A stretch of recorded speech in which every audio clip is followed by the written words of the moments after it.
Did you seriously just say you can't make it to my graduation? The graduation I've been working toward for 4 years? My voice cracked as I gripped my phone tighter, staring out my dorm window at the ivy-covered walls of the university I'd fought so hard to attend. Outside, other seniors walked with their families, taking photos, laughing. Meanwhile, I was having the conversation I'd feared since I mailed those graduation invitations 3 months ago. Emily, sweetheart, you know we wouldn't miss it if... It wasn't important. My mother's voice was doing that thing, that soothing, patronizing tone she used whenever she was about to justify something inexcusable. But Olivia's showcase is the same day, and you know how long she's been preparing for this. These industry executives could change her entire career. I closed my eyes, breathing through the familiar ache spreading across my chest. Of course, Olivia, again. You've always been so independent, honey, my dad chimed in from the background. We're so proud of how you handle everything on your own. You don't need us there. You never have. Hey everyone, thanks for joining me today. Before we jump back in, tell us where you're tuning in from, and if this story touches you, make sure you're subscribed, because tomorrow, I've saved something extra special for you. Let me introduce myself. I'm Emily Chen, now 32 and running my own architectural firm in Chicago. But 8 years ago, I was just a scared 24-year-old about to graduate summa cum laude from Cornell University's architecture program, the first in my family to attend an Ivy League school. The girl who worked 3 jobs to supplement her scholarship. The daughter who called home every Sunday despite knowing my parents would spend most of the call talking about my younger sister. Olivia, the family star. Growing up in Portland, I was the practical sister, the one with the planners and color-coded study schedules, the one who skipped parties to submit scholarship applications, the quiet one who designed award-winning miniature buildings in our garage while my sister Olivia commanded attention in every room with her magnetic charisma and undeniable musical talent. Emily is just naturally gifted, my mother would tell relatives at family gatherings, as if my achievements required no effort. She's our little genius, but Olivia... And here her eyes would light up. Olivia could be the next Taylor Swift. You should see how audiences react to her. Our childhood home's walls told the story. Olivia's professional photo shoots, concert flyers, and local newspaper clippings dominated the hallway, while my academic certificates were tucked neatly into a folder in my father's desk drawer. For safekeeping, he'd explained when I asked. About it once. I learned early that being competent wasn't as valuable as being captivating. When my Cornell acceptance letter arrived, my mother glanced at it over dinner and said, "That's wonderful, Emily. Did you tell them about your scholarship yet?" Then immediately turned to Olivia. "Honey, tell Emily about your callback for the music video." I'd spent 17 minutes reviewing the financial aid package with my parents. Olivia's callback story lasted 2 hours and included a champagne. Toast. I'm not telling you this to paint my sister as a villain. Olivia never asked for the spotlight to follow her everywhere. She is genuinely talented, with a voice that could bring strangers to tears and the kind of stage presence people are born with, not taught. She worked hard, practiced relentlessly, and deserved recognition. The problem wasn't Olivia. It was the way our parents created a hierarchy of dreams where hers always ranked higher than mine. By my senior year at Cornell, I'd almost made peace with it. Almost. I'd built my own support system, professors who recognized my talent, friends who showed up to my design showcases, mentors who believed in my vision. I told myself it didn't matter if my parents missed department events or forgot to call on my birthday one year because they were at Olivia's summer tour opener. But graduation was different. Graduation was supposed to be sacred. My roommate, Sarah, found me sitting on my bed after that phone call, still holding my phone, staring at nothing. "They're not coming, are they?" she asked, already knowing the answer. She'd witnessed this pattern for 4 years. I shook my head, trying to swallow past the lump in my throat. Olivia has a showcase for music executives. Could be her big break. The words tasted bitter. Sarah sat beside me, her weight making the mattress dip. That's complete bullshit, Em. I laughed despite myself. Sarah had never been one to sugarcoat things, which was exactly why we'd stayed friends since freshman orientation. It's fine, I said automatically, the response programmed into me after years of disappointment. I'm used to it. That's even worse, Sarah replied, taking my hand. You shouldn't be used to being treated like you're optional.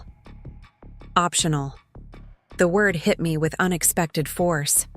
That's exactly what I'd always been to my parents. An optional commitment, a flexible appointment that could be rescheduled or canceled when something more exciting came along. What would happen, Sarah asked carefully, if you actually told them how you feel? Not the I understand Emily who makes everything easier for everyone else. The real Emily who's hurt and deserves better. I'd never considered that possibility. In our family dynamics, I was the peacekeeper, the rational one who never made waves. I swallowed feelings like they were medicine, quickly, without complaint, focusing on the greater good. They'd think I was being dramatic, I said finally. Selfish. They'd say I should be supporting Olivia instead of making her big opportunity. About me. Is that really what they'd say? Or is that what you're afraid they'd say? Sarah pressed. I didn't have an answer. That night I couldn't sleep. I kept replaying my conversation with Sarah, thinking about all the moments I'd brushed, aside my own disappointment to maintain family harmony. All the times I'd said, it's fine, when it absolutely wasn't. At 3 a.m, I opened my laptop and wrote my parents an email. Not the carefully edited, emotionally restrained messages I usually sent, but a raw, honest letter that laid everything bare. Mom and Dad, I've spent 4 years at Cornell working toward this graduation. 4 years of all-nighters, design competitions, internships, and growth. This ceremony isn't just about a piece of paper. It's about celebrating what those years have meant. I've never asked you to choose me over Olivia. I've accepted that her path requires more of your attention and resources. I've made peace with being the daughter who doesn't need as much. But I'm asking you to choose me for this one day. When Dean Montgomery calls my name and I walk across that stage, I want to look out and see your faces. I want to know that my achievement matters to you as much as Olivia's showcase. Just this once, I want to be the priority. If you can't do that, if you've already decided that I'll understand because I always do, then I need you to understand something. It will change things between us. Not because I'm being vindictive, but because I'll finally have to accept that there isn't enough room in your hearts for both of your daughters' dreams. I love you. I hope you'll be there. Emily. I stared at the screen for 20 minutes before finally hitting send. Then I closed my laptop, turned off my phone, and curled up under my covers, suddenly exhausted. The next morning, I woke to someone pounding on my door. I stumbled out of bed, disoriented, and opened it to find Sarah standing there, coffee in hand, eyes wide. You turned off your phone, she said, pushing past me into the room. Your parents have been trying to reach you all morning. They called me when they couldn't get through. My stomach dropped. What did they say? Just that they needed to talk to you urgently. She handed me the coffee. What happened? What did you do? I told her about the email. With each word, her expression shifted from concern to something like pride. I can't believe you actually did it, she said when I finished. Emily Chen, standing up for herself. I should mark this day on my calendar. I managed a weak smile. I probably ruined everything. Or maybe you finally fixed something that's been broken for a long time, Sarah countered. She nodded toward my desk where my phone sat. Only one way to find out. With shaking hands, I turned on my phone. It immediately began buzzing with notifications. 5 missed calls from my mother, 3 from my father, 7 text messages. The most recent one, sent 30 minutes ago, was just 2 lines. We need to talk. Please call us as soon as you get this. My heart pounded as I dialed their number. My mother answered on the first ring. Emily, she said, her voice tense. We got your email. I meant what I said, I replied, surprised by how steady I sounded. Your father and I have been talking all morning about this. She paused, and I heard my father murmuring something in the background. We had no idea you felt this way. I almost laughed. How could they not know? How could they have missed the hurt in my eyes every time they canceled a visit, or the forced brightness in my voice when I congratulated Olivia while my own achievements went unacknowledged? I've felt this way for a long time, I said quietly. I just never told you.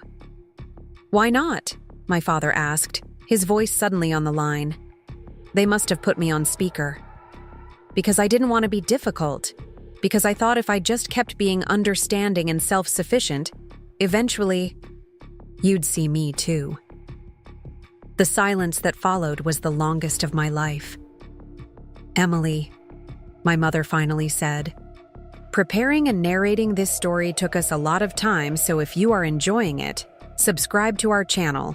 It means a lot to us. Now back to the story. Her voice choked. We always saw you. We thought you didn't need us the way Olivia did. You were always so capable, so independent. Being capable doesn't mean I don't need my parents, I whispered, tears finally spilling over. It just means I learned not to ask. Another silence, heavier than the first. We've made a terrible mistake, my father said. For years, apparently. We need to fix this, my mother added. Starting now. I held my breath, afraid to hope. Your graduation is this Saturday at 10 a.m., right? My father asked. Yes. We'll be there, he said firmly. Front row. But what about Olivia's showcase? I couldn't help asking. Olivia has many showcases, my mother replied. You only graduate from Cornell once. I exhaled shakily. Thank you. Don't thank us for doing what we should have been doing all along, my father said, his voice gruff with emotion. We're the ones who should be thanking you for finally waking us up. After we hung up, I sat staring at my phone, not quite believing what had just happened.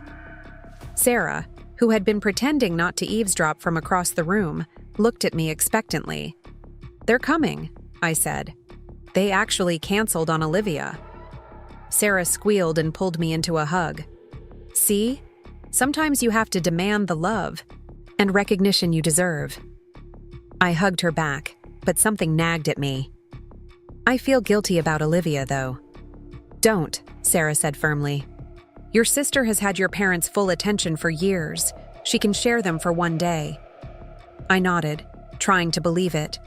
For the first time in my academic career, my parents would be there to witness my achievement. It shouldn't have felt revolutionary, but it did. The next few days passed in a blur of final exams, graduation rehearsals, and cap decoration. My parents texted daily updates about their travel plans, even sending me photos of the new outfits they'd bought for the ceremony. Each message chipped away at my lingering doubt. The night before graduation, my phone rang.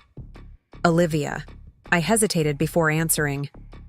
Olivia and I had a complicated relationship, not hostile, just distant.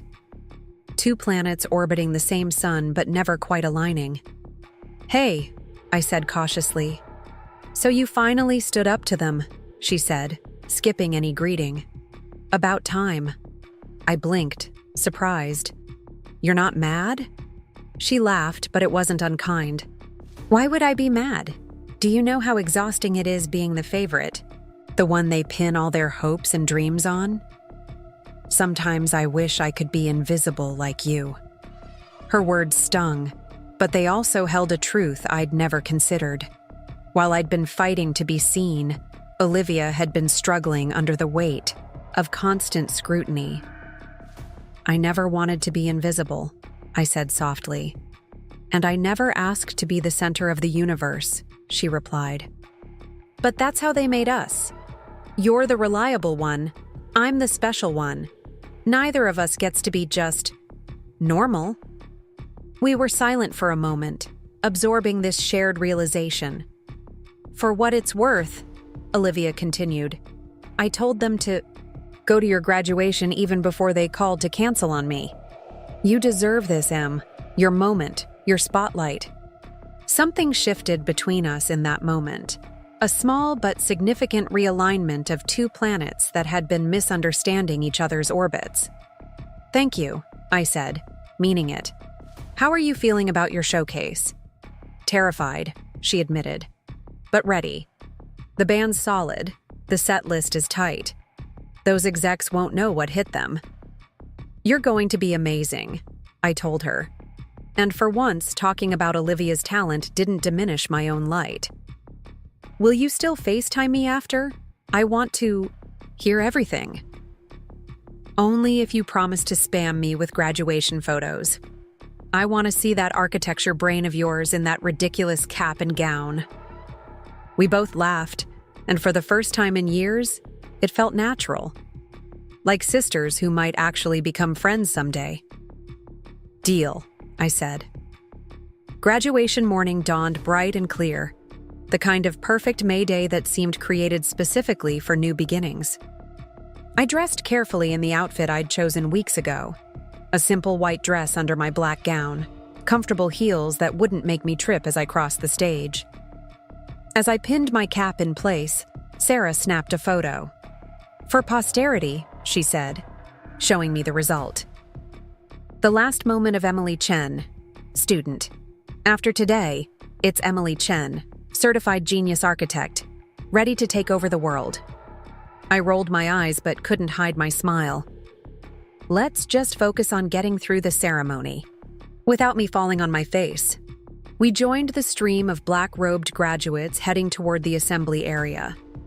All around us, families were taking photos, fathers adjusting daughters' caps, mothers dabbing at tears with tissues. I scanned the crowd, looking for my parents, but didn't see them. They'll be inside, Sarah reassured me, reading my mind. Probably already claimed front row seats like they promised. I nodded, trying to quiet the small voice of doubt whispering that maybe, despite everything, they hadn't come after all. The ceremony was being held in the university's Grand Barton Hall, transformed for the occasion with thousands of chairs, floral arrangements, and a massive stage.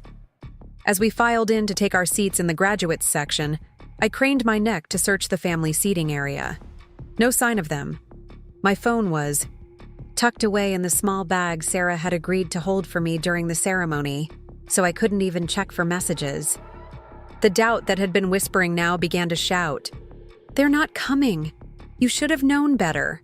Nothing has changed." Dean Montgomery took the stage to welcome everyone, and the ceremony began. I barely heard the speeches, the musical, performances, the reading of honors. All I could focus on was the crushing weight of disappointment settling over me like a shroud. They weren't here. Again. When it was time for my college's graduates to line up for the conferral of degrees, I moved robotically, following the student in front of me. As we approached the stage, I could see Dean Montgomery standing at the podium, ready to read our names. Beside him stood Professor Collins, my department chair and mentor, who would be handing out the architecture diplomas. "Emily Chen," Dean Montgomery called. I walked across the stage, focusing on not tripping, not showing the devastation I felt. Professor Collins handed me my diploma with a warm smile, whispering, "Brilliantly done," as I took it. I turned to exit, the stage eyes firmly on my feet when Dean Montgomery spoke again. "Just a moment, Ms. Chen." I froze, looking up in confusion. This wasn't part of the rehearsal. Was something wrong with my diploma? "I have a special announcement," Dean Montgomery continued, his voice echoing through the hall. "Emily Chen is this year's recipient of the Thornton Prize for Architectural Innovation, the highest honor our department bestows." Murmurs spread through the audience. This award was usually announced at a separate department ceremony later in the day. Her thesis project on sustainable urban housing has already been commissioned by the city of Seattle, Dean Montgomery continued. But before I present her with this award, I've been asked to do something rather unprecedented. My heart pounded as he gave me a kind smile. Would Michael and Diana Chen please stand if you're present today? The hall fell silent. I held my breath, eyes scanning the audience. Nothing. The silence stretched painfully. Someone coughed. I felt heat rising in my cheeks, humiliation washing over me in waves. Well, Dean Montgomery began, clearly trying to navigate this awkward moment, when suddenly there was a commotion at the back of the hall. "We're here," a familiar voice called out. "We're here." Every head turned. There, rushing down the center aisle, were my parents. My mother's hair was disheveled, my father's tie askew. They looked like they'd been running. "I'm so sorry," my mother called, her voice carrying across the hushed hall. "Our flight was delayed. We came straight from the airport. Please don't let her leave the stage." A ripple of laughter and sympathetic murmurs spread through the crowd. Dean Montgomery, to his credit, handled it with grace. "Ah, the Chens have arrived. Perfect timing. Please, come forward." My parents hurried to the front, both looking mortified and elated simultaneously. As they reached the stage, Dean Montgomery gestured for them to join me. "Mr. and Mrs. Chen, I believe you should be the ones to present your daughter with this award." After all, it's not every day a family produces an architect whose work has been recognized by both the American Institute of Architects and the Urban Development Commission before graduation. My mother climbed the steps first, tears streaming down her face. She wrapped me in a fierce hug, whispering, "I'm so sorry, Emily. The plane sat on the tarmac for 2 hours. We were going crazy." My father joined us, placing one arm around each of us. "We wouldn't have missed this for the world," he said, his voice thick with emotion. "Not for anything." Dean Montgomery handed them a large envelope and a small crystal award. Together, my parents turned to me and presented them. "Emily Chen," my father said loud enough for everyone to hear. "We are so incredibly proud of you. Not just today, but every day. You are extraordinary." The audience erupted in applause. Through tears, I could see Sarah in the front row. Phone. Raised, capturing everything. Next to her was Professor Collins, beaming with pride. As we exited the stage together, my mother kept one arm firmly around my waist, as if afraid I might disappear. "We need to tell you something," she said as we found our seats. "This award, we knew about it weeks ago." I looked at her in confusion. "Professor Collins called us," my father explained. "He wanted to make sure we'd be here for the surprise. That's when we realized how many of your milestones we'd missed, how much we'd taken you for granted." "We were already planning to come to your graduation," my mother added. "Your email just confirmed what we already knew, that we'd failed you, that we needed to do better." "And then the damn plane couldn't take off," my father said, shaking. His head. "We thought we'd ruined everything again." I looked at them, really looked at them, perhaps for the first time seeing them not as the parents who had overlooked me, but as two imperfect people who were trying, in their fumbling way, to make things right. "You're here now," I said finally. "That's what matters." Later, at the architecture department reception, my parents were transformed. They asked questions about my projects, listened attentively to Professor Collins's praise, and introduced themselves to my friends with genuine interest. They insisted on taking photos of everything. Me with my award, me with my professors, me pretending to build a model with my diploma. As we were leaving, my mother pulled me aside. "Olivia called during the ceremony," she said. "Her showcase went wonderfully. She wanted me to tell you she's flying in tomorrow to celebrate with you." "She is?" I asked, surprised. My mother nodded. She said, and I quote, "It's about time we learned how to be a real family." I smiled, thinking about my conversation with Olivia the night before. Perhaps we were both ready for something different, a family where no one had to be invisible and no one had to be perfect. That evening, as we sat around a table at my favorite restaurant, my father raised his glass. "To Emily," he said, "who had the courage to teach her parents how to love her better." My mother raised her glass as well. "And to new beginnings." I looked at them, these familiar strangers who were trying so hard to see me clearly for the first time in 24 years. It wouldn't be perfect. Old patterns wouldn't disappear overnight, but something had fundamentally shifted, like the first tremors before a landscape transforms. "To seeing each other," I said, raising my own glass. "All of us." As our glasses clinked together, I realized that sometimes the most important graduations have nothing to do with diplomas or ceremonies. Sometimes they're about graduating from old versions of ourselves, from patterns that no longer serve us, from silence that has cost us too much. And that kind of graduation, that's the one that changes everything. "We'll try to make it for the dinner afterward," my mother was saying, her voice fading in and out as my grip on the phone loosened. "Maybe we can have a little celebration then, just the four of us." I'd heard those promises before, the "we'll make it up to you" dinners that somehow never materialized because Olivia would inevitably have another opportunity, another emergency, another reason why my rain check needed to be pushed back again and again until it was forgotten entirely. "Emily, are you still there?" My mother's voice cut through my thoughts.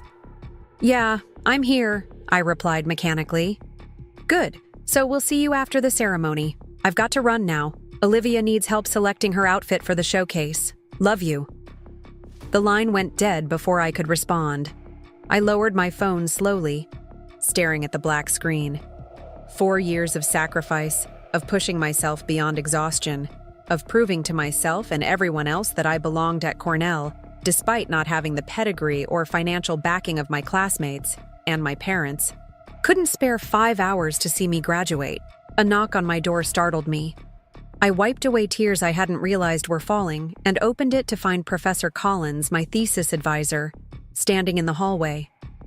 "Emily, I was just passing by and thought I'd check if you finished those revisions on your urban housing proposal." His smile faded as he took in my appearance. "Is everything all right?" Professor Collins had been more than just an advisor to me over the past 3 years. He'd become a mentor, a steadfast supporter, who saw potential in my work when I doubted myself. He'd recommended me for competitive internships, pushed me to apply for grants I thought were out of reach, celebrated with me when my designs received recognition. "My parents can't make it to graduation," I said, the words escaping before I could stop them. "My sister has a music showcase the same day." Understanding crossed his face. This wasn't the first time he'd heard about my family dynamics. He'd noticed my empty seats at department events, the absence of parental pride when my work was displayed in the university gallery. "Come have some tea," he said gently. "My office is just around the corner, and I have those ginger cookies. You like?" 20 minutes later, I sat in Professor Collins' book-lined office, warming my hands around a mug of Earl Grey. The familiar scent of old books and chalk dust had always brought me comfort. "You know," he said carefully, settling into his ancient leather chair, "graduation ceremonies aren't really about the graduates." I looked up, confused. "They're for the families," he continued. "A chance for parents to see the culmination of their investment, financial, emotional, all of it. The graduates themselves are usually just eager to be done with it all." I picked at a loose thread on my sweater. "Then I guess it's fitting my parents won't be there. They didn't invest much in my education." "That's not entirely true," Professor Collins said, taking a sip from his own mug.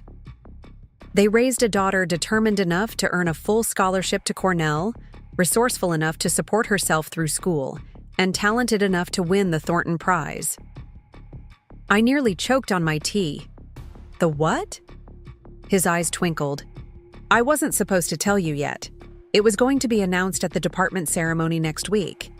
But yes, your thesis project on sustainable urban housing has been selected for the Thornton Prize. It comes with a $20,000 grant to develop your concept further. For a moment, I forgot about my parents, about Olivia, about everything, except the validation that my work, my vision, had been recognized at the highest level. I don't know what to say. Say you'll use the money wisely, Professor Collins smiled, and maybe consider staying at Cornell for your master's. We'd be lucky to keep you. I nodded, still processing the news. Now, about graduation, he continued, his tone shifting. Would you permit an old professor to make a suggestion? Of course. Write to your parents. Not a text, not a quick call. Write them a proper letter explaining exactly what their absence means to you. I shook my head immediately. They've already made their decision. Perhaps. But have you made yours? About what kind of relationship you want with them moving forward? Because, Emily, this pattern will continue unless you address it directly. His words hung in the air between us, uncomfortable but undeniably true. The pattern would continue, through job promotions, award ceremonies, maybe someday a wedding or the birth of children. I would always be the afterthought, the reliable daughter who didn't need much attention. Unless I changed it. That night, after Professor Collins left me with much to consider, I sat at my desk and opened my laptop. Sarah was out with friends, celebrating the end of finals, giving me rare privacy in our shared room. The cursor blinked at me from a blank document, patient, waiting. I began to type. Dear Mom and Dad, I've been sitting here for an hour trying to find the right words, the polite words, the reasonable words that won't make you defensive or uncomfortable. But I've spent my whole life choosing words carefully around you both, and where has that gotten me? So instead, I'm going to tell you the truth, without filtering or softening it. When you told me today that you're choosing Olivia's showcase over my graduation, it broke something in me. Not because I don't understand that her career is important, but because this is just one more piece of evidence that my achievements will always be secondary in our family. I've accepted your absences from department exhibitions. I didn't complain when you missed my thesis presentation. I even understood when you forgot my birthday last year because Olivia had that audition in Los Angeles. But graduation is different. Graduation is the culmination of 4 years of work. Work I did largely without your emotional or financial support. And yet somehow, I still reserved seats for you in the front row, because some naive part of me believed that this, finally, would be important enough for you to show up. Today I learned that I've won the Thornton Prize for my architectural thesis. It's the highest honor the department bestows and comes with a substantial grant. I should be celebrating. Instead, I'm writing this letter, wondering why I'm never quite enough to hold your attention. Here's what I need you to understand. I'm done competing with Olivia for your time and attention. I'm done pretending it doesn't hurt when you choose her events over mine, when you call excited about her achievements, but seem merely obligated when discussing mine. I'm done diminishing myself to maintain peace in our family. If you choose not to attend my graduation, that is your decision to make. But know that it will change our relationship permanently, not because I'm being vindictive, but because I will finally have to accept what I've suspected for years, that there isn't enough room in your hearts for both of your daughters to matter equally. I deserve parents who show up. If you can't be those parents, then I need to stop expecting you to be. With love and hope that you'll prove me wrong. Emily. I read the letter 3 times, my heart pounding harder with each pass. It was honest, perhaps brutally so, but it was also true in a way I hadn't allowed myself to be with my parents before. Before I could second-guess myself, I hit send, closed my laptop, and curled up in bed, emotionally exhausted but strangely unburdened. My phone rang at 6:17 the next morning. I fumbled for it, squinting at the screen through sleep-blurred eyes. "Mom?" For a moment, I considered letting it go to voicemail, but that would only delay the inevitable. I swiped to answer. "Hello?" My voice was thick with sleep. "Emily." My mother's voice was tight, controlled. "We got your email." I sat up, suddenly wide awake. And I think we need to have a conversation about respect, about family loyalty, about gratitude. Every muscle in my body tensed. This was exactly what I'd feared, that they would turn my pain into an attack on my character. "Gratitude?" I repeated, the word tasting bitter. "For what exactly, Mom? For the education I paid for myself? For the emotional support I've had to find elsewhere? Please tell me what I should be grateful for right now." "For raising you," she snapped, her composure slipping. "For giving you a home. For encouraging your interests." "When?" I interrupted, surprising myself with my boldness. "When did you encourage my architecture, Mom? When did you ever attend one of my exhibits or ask to see my designs?" A heavy silence filled the line. Then, unexpectedly, I heard my father's voice. "Emily, it's Dad. I'm on speaker." His tone was different from my mother's, less defensive, more subdued. "Your letter." It caught us off guard. "I'm sorry for that," I said, softening slightly. "But everything I wrote is true." Another silence, longer this time. "We didn't know you felt this way," my father finally said. "You've always been so self-sufficient." "Because I had to be," I replied quietly. "Because every time I needed support, Olivia needed it more." "That's not fair," my mother interjected. "Your sister's career requires—" "Diana," my father cut her off, using my mother's name in a way I'd rarely heard. "Let's just listen for once." I held my breath, waiting. "Emily," my father continued, "we've never meant to make you feel less important. You're right that we've given Olivia's career a lot of attention, but that's because she seemed to need more guidance, more help. You were always so capable, so sure of yourself." I laughed, a short, hollow sound. "I wasn't sure of myself, Dad. I was just used to figuring things out alone." A rustling sound came through the phone, then what might have been a muffled conversation. "Can we call you back in an hour?" my father asked, his voice tight with some emotion I couldn't identify. "Your mother and I need to talk." "Okay," I agreed, uncertain what to expect. The hour stretched to nearly 3 before my phone rang again. This time, it was just my father. "Emily," he began without preamble, "I've been thinking about something. You said in your letter about us not having enough room in our hearts for both you and Olivia. That cut deep because it made me realize something I've never confronted. I've been trying to compensate." "Compensate for what?" He sighed heavily. "Your sister struggles in ways you never did. The ADHD, the anxiety. She's always needed more explicit support, more intervention. Somewhere along the way, I think your mother and I developed this flawed logic that because you were thriving without much help, you didn't need our attention as much." I said nothing, letting him continue. "We were wrong," he admitted, his voice cracking slightly. "Being capable doesn't mean you don't need to be seen. Being independent doesn't mean you don't want your parents at your graduation." Tears pricked at my eyes, but I blinked them back.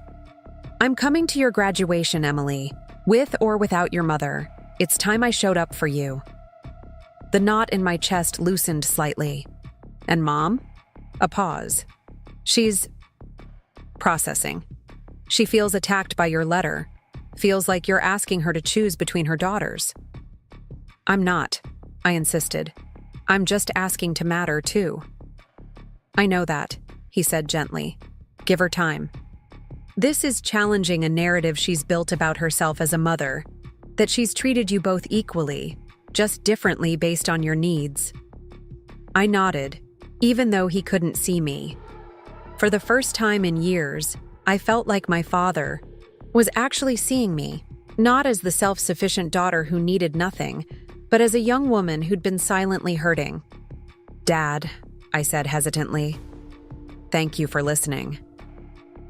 "I should have listened a long time ago," he replied. "I'll text you my flight details later today."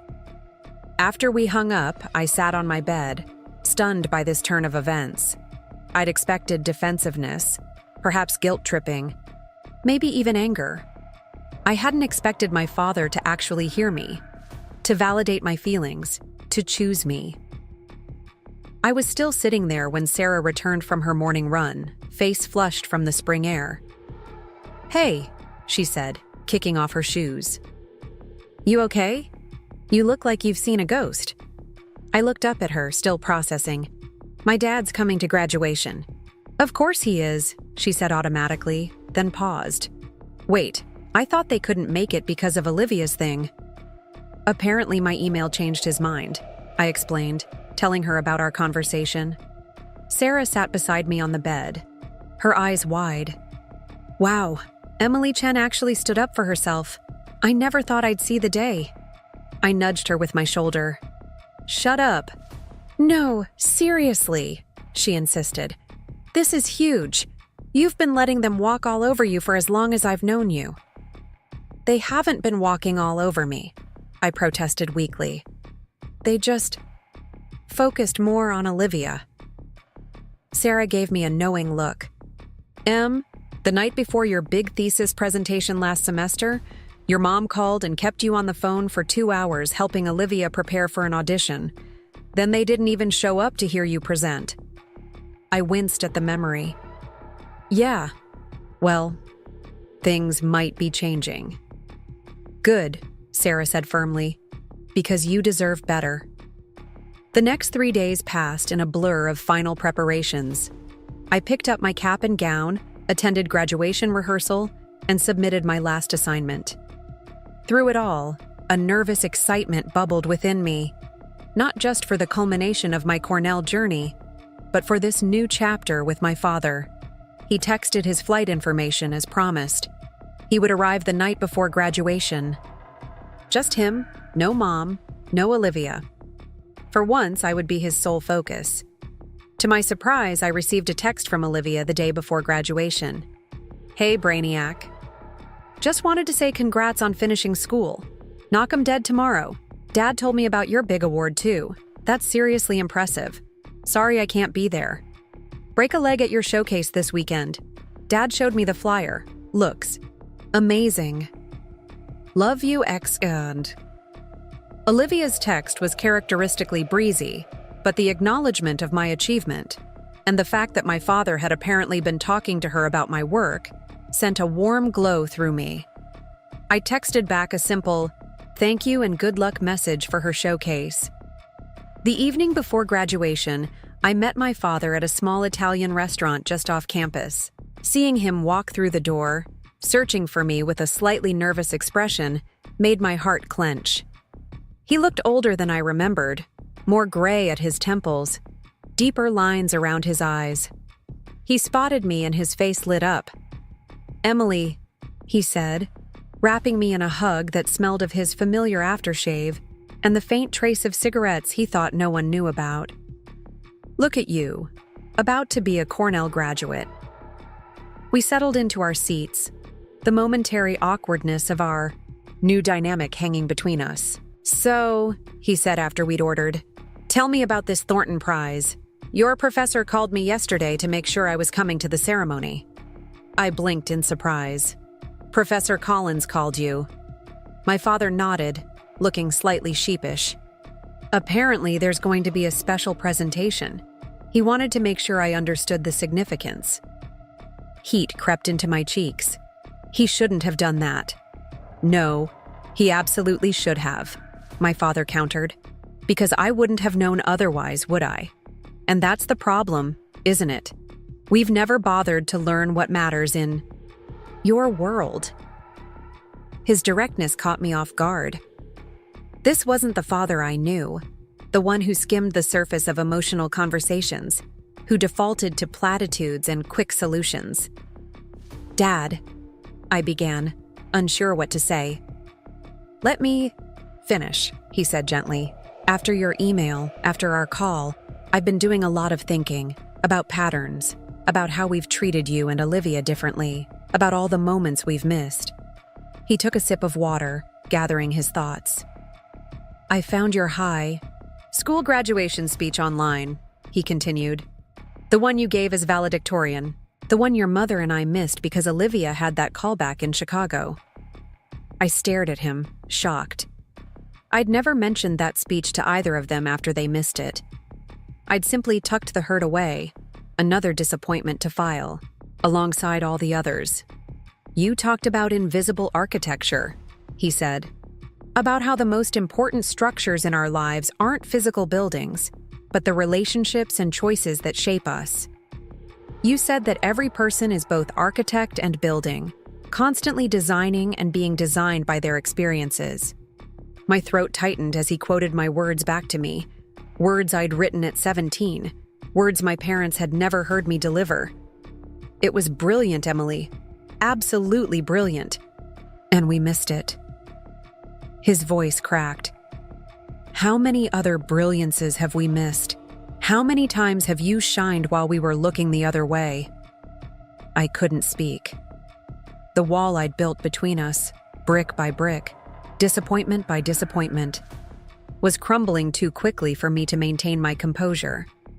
"I can't change the past," my father said, reaching across the table to take my hand. "But I can be here now. I can listen now. I can see you now." Tears slid down my cheeks as I squeezed his hand. That's all I've ever wanted. We talked for hours that night, really talked, perhaps for the first time, about my projects, my dreams for the future, my struggles and triumphs at Cornell. He listened with genuine interest, asking thoughtful questions, expressing pride without qualification. As we walked back toward campus under a canopy of stars, he broached the subject I'd been avoiding. "Your mother sends her love," he said carefully. I kept my eyes on the path ahead. "But not her presence," he sighed. "She's complicated. Emily, more fragile than she appears." "Olivia gets that from her, I think," I mused. "The intensity, the need for attention." My father nodded. "Your mother was a performer too once, before you were born. She had dreams of Broadway that never materialized." This was news to me. She never told me that. She doesn't talk about it. I think watching Olivia pursue a similar path is both healing and triggering for her. She sees herself in Olivia, all that promise, all that hunger for recognition. "And who does she see in me?" I asked quietly. My father was silent for a moment. "I'm not sure she's ever really looked long enough to find out. That's on her, Emily, not you." We reached my dormitory, pausing at the entrance. "Get some sleep," he said, kissing my forehead. "Tomorrow is your day, and I'll be in the front row, exactly where I should have been all along." I hugged him, tightly, believing for the first time that perhaps change was possible, that perhaps I could be seen. Graduation morning dawned bright and clear, the kind of perfect spring day that seemed designed for new beginnings. Sarah and I helped each other with our caps and gowns, the excitement of the day temporarily overshadowing the lingering emotional turbulence of the past week. "Your dad texted yet?" Sarah asked as she adjusted my tassel. I checked my phone. "Yes, he's already at the venue, saving seats apparently." "Seats plural?" Sarah raised an eyebrow. "Is your mom coming after all?" I shook my head. "No, that's still the plan. But my dad likes to put his coat on the seat next to him. Always. Has even in empty theaters. Says he likes his space." We made our way to Barton Hall where the ceremony would take place, joining the stream of black-robed graduates and their families. The air buzzed with excitement, with endings and beginnings, with pride and possibility. As we lined up alphabetically, for the procession, I craned my neck, searching the family seating area near the front. My father had promised to wear his bright blue tie, my favorite, so I could spot him easily. There he was, in the third row, exactly where he said he'd be. Blue tie, gray suit, small Cornell pennant in hand. Our eyes met across the distance, and he raised the pennant in a small salute that made me smile. But he wasn't alone. Beside him, in a cream-colored dress I didn't recognize, sat my mother. My breath caught. Sarah, following my gaze, grabbed my arm. "Is that—" I nodded, unable to form words. My mother was here. She had come after all. The ceremony began with the traditional processional, hundreds of graduates filing into our seats as pomp and circumstance played. Throughout the opening remarks, the conferral of honorary degrees, the alumni address, I found my eyes continually drawn to my parents in the third row. They sat close together, my father occasionally leaning over to whisper something to my mother. Once, she laughed, a real laugh that reached her eyes.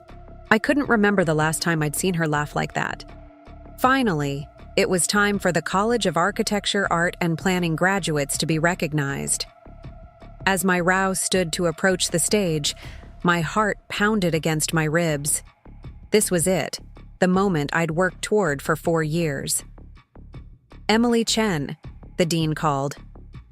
I walked across the stage, accepted my diploma, moved my tassel from right to left. Simple actions that marked an extraordinary transition. As I turned to exit the stage, I heard the dean's voice again. "Ms. Chen, please remain on stage for a moment." Confused, I paused, turning back. "Ladies and gentlemen," the dean continued, "it is my honor to announce that Emily Chen is this year's recipient of the Thornton Prize for Architectural Innovation." A murmur of appreciation rippled through the audience. Ms. Chen's project on sustainable urban housing has been recognized not only by our university, but by the American Institute of Architects as groundbreaking work that reimagines city living for the challenges of climate change. From the side of the stage, Professor Collins appeared, carrying a crystal award and a large envelope. "Before we present this award," the dean said, "I understand there's a special request from the Chen family." My confusion deepened. "What request?" The dean gestured toward the audience. "Would Michael and Diana Chen please join us on stage?" My parents stood, making their way through the row and up the steps to the stage. My mother's eyes were bright with tears, my father's face solemn with pride. "Mr. and Mrs. Chen," the dean said, handing them the award, "would you do us the honor of presenting this to your daughter?" My father took the award, but it was my mother who stepped forward first. "Emily," she said, her voice carrying through the microphone, "for years, I've been watching the wrong stage. I've been missing the most extraordinary performance of all. The one where my brilliant daughter has transformed from that quiet girl building miniature cities in our garage to this remarkable woman changing how we think about urban living." Tears streamed freely down my face now, falling onto my black gown. "Your father and I are so incredibly proud of you," she continued, "not just today, but every day. And we're sorry. I'm sorry for all the days we failed to show it." She handed me the crystal award, then pulled me into a tight embrace. "I'm here now," she whispered against my ear. "Better late than never, I hope." My father joined our embrace, his arms encircling us both. For a moment, it was just the three of us on that stage, not the perfect family we'd never been, but perhaps the healing family we could become. The audience erupted in applause. As we broke apart, I saw Professor Collins watching from the side, a satisfied smile on his face. He had engineered this moment, called my parents, arranged the special presentation, created this opportunity for public reconciliation. As we exited the stage together, I whispered to my mother, What about Olivia's showcase? She smiled, a hint of mischief in her eyes. It's tomorrow. I may have misremembered the date when we spoke last week. I gaped at her. What? Let's just say your email inspired some reflection, she replied. About patterns, about priorities, about the stories we tell ourselves to justify our choices. Later, at the reception following the ceremony, my father pulled Professor Collins aside. I watched them from across the room, curious about their conversation. Professor Collins nodded solemnly at whatever my father was saying, then clasped his shoulder in what looked like reassurance. When my father returned to my side, I raised an eyebrow. What was that about? Just thanking him, my father said. For seeing what we didn't, for caring enough to intervene. My mother joined us, carrying a small plate of hors d'oeuvres. Emily, your professors can't stop singing your praises. Professor Adler wants to introduce you to someone from an architectural firm in Boston. The surreal quality of the day continued as my mother, who had never shown interest in my architectural pursuits before, eagerly discussed design concepts with my professors, asked thoughtful questions about my projects, and proudly introduced herself to my classmates as Emily's mom, with a warmth that felt both foreign and wonderful. As the reception wound down, we walked together across the sunlit campus, my parents on either side of me. My mother linked her arm through mine, a gesture of casual affection she'd rarely shown. There's something else you should know, she said, her voice hesitant. Olivia was the one who convinced me to come today. I looked at her in surprise. Really? She nodded. After your father decided to attend your graduation, I was stubborn. I felt hurt by your email, defensive. I told myself someone needed to support Olivia, that she would be devastated if neither of us attended her showcase. My father made a small noise that might have been disagreement, but my mother continued. I called to tell her about our decision. That your father would go to your graduation and I would go to her showcase. And do you know what she said? I shook my head. She said, Mom, you're making the same mistake again. Emily deserves both her parents at her graduation. My showcase is important, but it's one of many. This is her moment. I struggled to reconcile this with the sister I knew, the one who had always seemed to absorb our parents' attention, without question or guilt.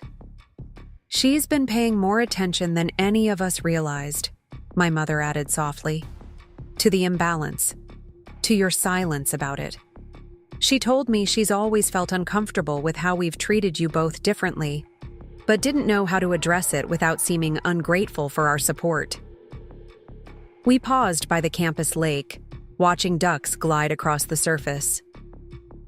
We have a lot to make up for, my father said, his gaze on the water. A lot of missed moments. We can never get back. But maybe, I suggested, hope unfurling in my chest, we can focus on not missing the moments ahead. My mother squeezed my arm. That's exactly what we intend to do, starting with helping you move to Boston for that job you're about to be offered. I laughed. You seem very confident about that. I've finally recognized what should have been obvious all along, she replied. My daughter is exceptional. The world is about to discover what I should have celebrated years ago. As we stood there by the lake, I realized that graduation marked not just my academic achievement, but perhaps the beginning of a new relationship with my parents, one based on truth rather than comfortable fictions, on seeing rather than assuming, on showing up rather than making excuses. It wouldn't be perfect. Years of patterns couldn't be undone in a single day. But for the first time, I felt truly visible to my parents, truly valued. And that, more than any diploma or award, felt like the most significant achievement of all. The morning of graduation day felt surreal. Sunlight streamed through the half-open blinds of my dorm room, casting golden stripes across my bed as I stared at the ceiling. In just 4 hours, I would walk across that stage, receive my diploma, and officially close this chapter of my life. The moment I had worked toward for 4 years had finally arrived. Yet instead of excitement, a hollow ache had settled in my chest. My phone chirped with an incoming text. I rolled over, expecting it to be Sarah reminding me about our pre-ceremony meetup. Instead, I saw Olivia's name on the screen. "Knock 'em dead today, Brainiac. Wish I could be there. Dad's been acting weird since your email. What did you say to him?" I read the message twice, unsure how to respond. So my father hadn't told Olivia about our conversations, about his decision to attend my graduation. Interesting.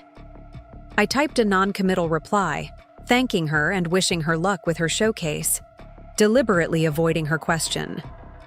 The bathroom door opened, and Sarah emerged wrapped in a towel, her hair dripping onto the worn carpet. "Bathroom's all yours," she announced. And fair warning, the hot water's being temperamental again. I nodded absently, still processing Olivia's text. "Earth to Emily." Sarah waved her hand in front of my face. "You okay? You look like you've seen a ghost." "Just nervous, I guess," I replied, setting my phone down. "It's finally happening." Sarah's expression softened. "Hey, listen to me. Today is your day. You earned this, every bit of it. Don't let anyone's absence diminish that accomplishment." I smiled gratefully at my roommate. Over the past 4 years, Sarah had become the sister I'd never really had. With Olivia, someone who celebrated my victories rather than eclipsing them, who listened instead of performing, who showed up consistently instead of when it was convenient. "My parents texted," I said, retrieving my phone. "They're having breakfast at some diner near campus. Want to meet them before the ceremony?" Sarah's eyes widened. "Your parents? Both of them? Here?" I nodded, the reality still sinking in. Apparently. "Holy shit, Em," Sarah breathed. "Your email actually worked." "Apparently," I repeated, still cautious about getting my hopes up. "We'll see if they actually show up to the ceremony." Sarah threw a pillow at me. "Stop that. Be optimistic for once. Now go shower. We've got a graduation to get ready for." An hour later, dressed in my black graduation gown with honors cords, draped around my shoulders, I stood outside Louie's diner gathering my courage. Through the window, I could see my parents sitting in a booth near the back. My mother was gesturing animatedly about something while my father listened, a familiar look of patient amusement on his face. It was such a normal scene, so achingly ordinary, yet it felt momentous because they were here, actually here in Ithaca for my graduation. Taking a deep breath, I pushed open the door. The bell jingled overhead, and my mother looked up mid-sentence. Her eyes found mine, and her face, transformed with a smile so genuine it caught me off guard. "Emily," she called, waving as if I might not have seen them. "Oh, look at you in your cap and gown." She slid out of the booth and rushed toward me, enveloping me in a tight hug that smelled of her signature perfume, a scent that instantly transported me back to childhood, to rare moments of maternal affection that I'd treasured precisely because they were so infrequent. "Mom," I said, my voice muffled against her shoulder. "You came." She pulled back, holding me at arm's length, to examine me. "Of course we came, sweetie. We wouldn't miss this for the world." The irony of her statement wasn't lost on me. Just days ago, they had been fully prepared to miss this exact event. But I bit back the comment, unwilling to start the day with conflict. My father approached. More slowly, his expression harder to read. "You look very official," he said, adjusting my slightly crooked cap. Cornell's newest architect, ready to redesign the world. His tone held a hint of genuine pride that made my throat tighten. "Not quite an architect yet," I corrected gently. "Still need my master's and certification." "Details," he waved dismissively. "Today you're graduating summa cum laude from an Ivy League architecture program. Let's celebrate that achievement before you start moving the goalposts." We settled into the booth, an awkward current running beneath the surface pleasantries.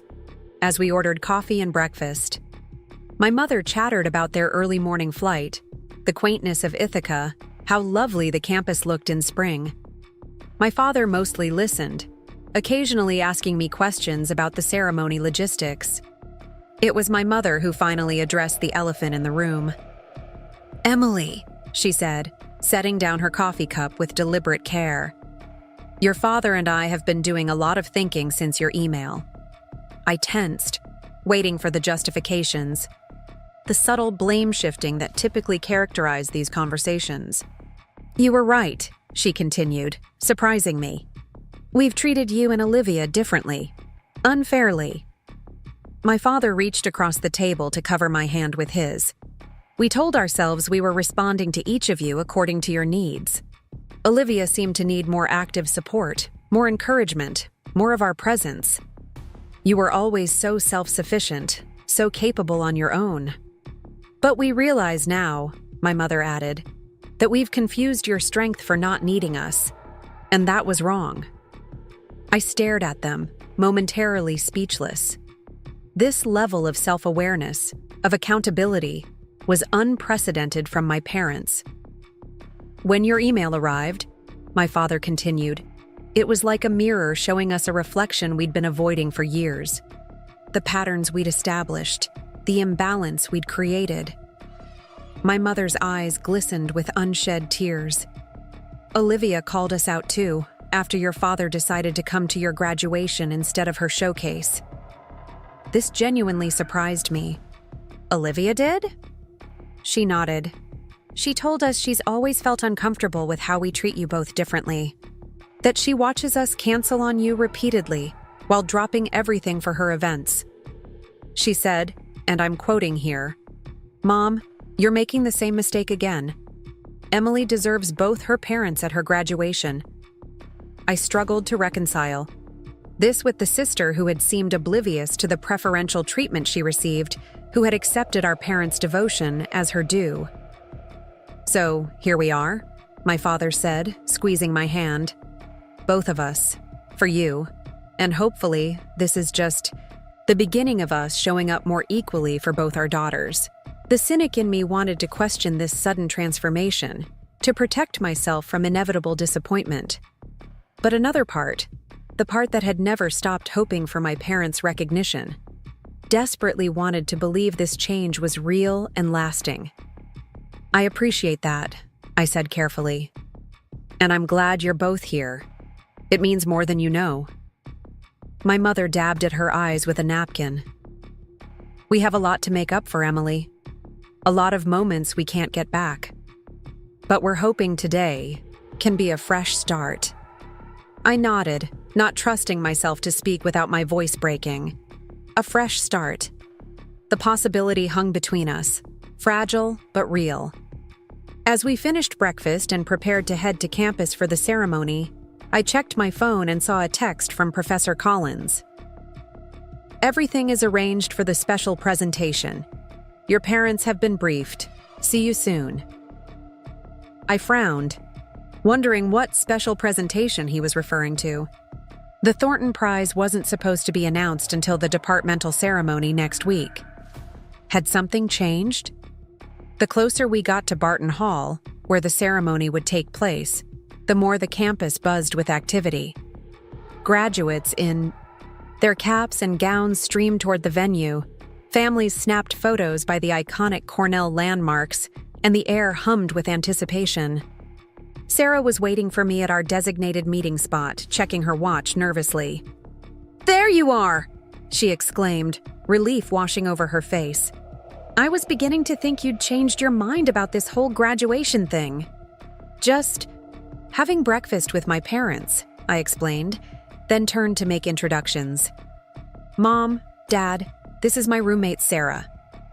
My mother immediately enveloped Sarah in a hug, as if they were old friends rather than meeting for the first time.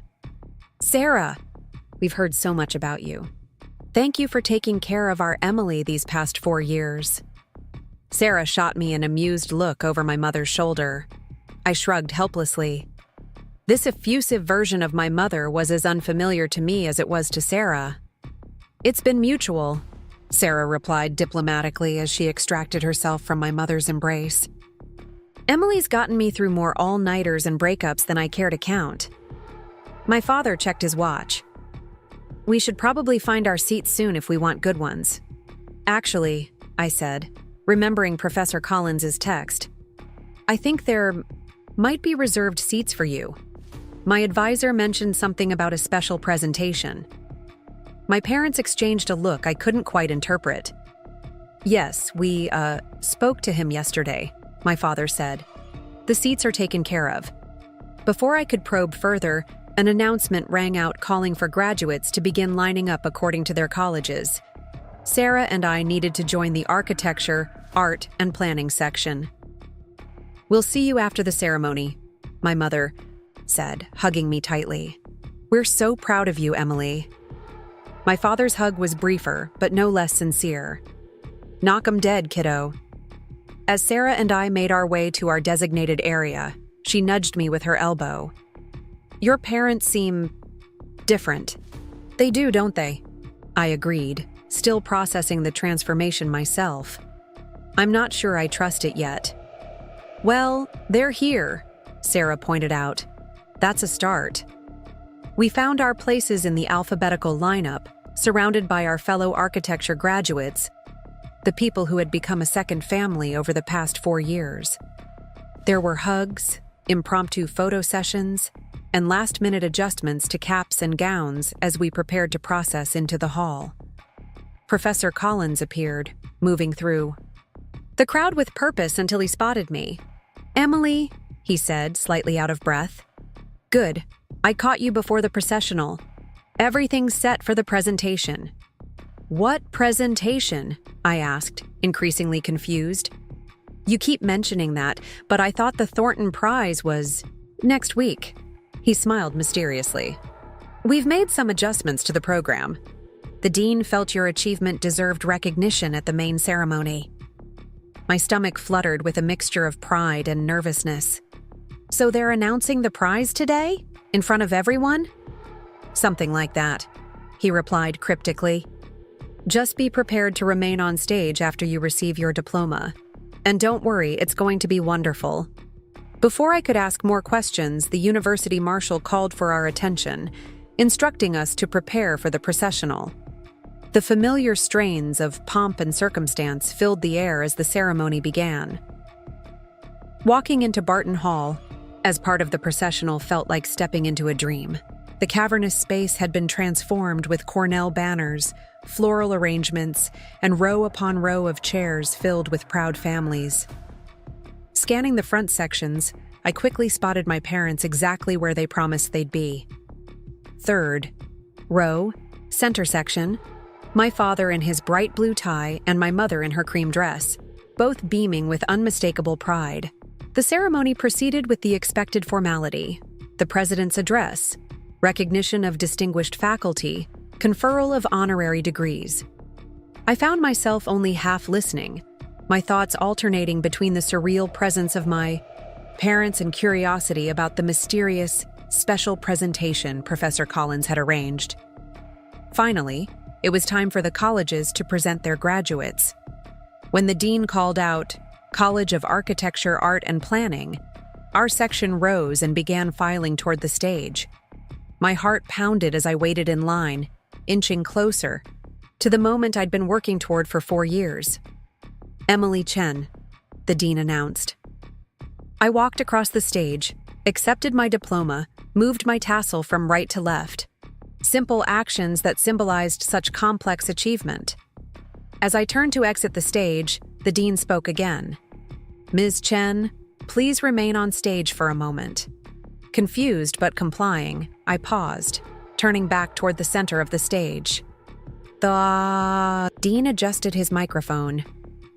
"Ladies and gentlemen, we have a special presentation. It is my honor to announce that Emily Chen is this year's recipient of the Thornton Prize for Architectural Innovation." A murmur rippled through the audience as Professor Collins approached from the side of the stage, carrying a crystal award and what appeared to be a certificate. Ms. Chen's thesis project on sustainable urban housing has been recognized by both our university and the American Institute of Architects as groundbreaking work that addresses the pressing challenges of climate change through innovative design. Pride swelled in my chest as I listened to the dean describe my work to the assembled crowd. This was more than I had expected. My achievement being celebrated publicly, my vision acknowledged. Before we present this award, the dean continued, I understand there is a special request from the Chen family. I blinked in confusion. What request? Would Michael and Diana Chen please join us on stage?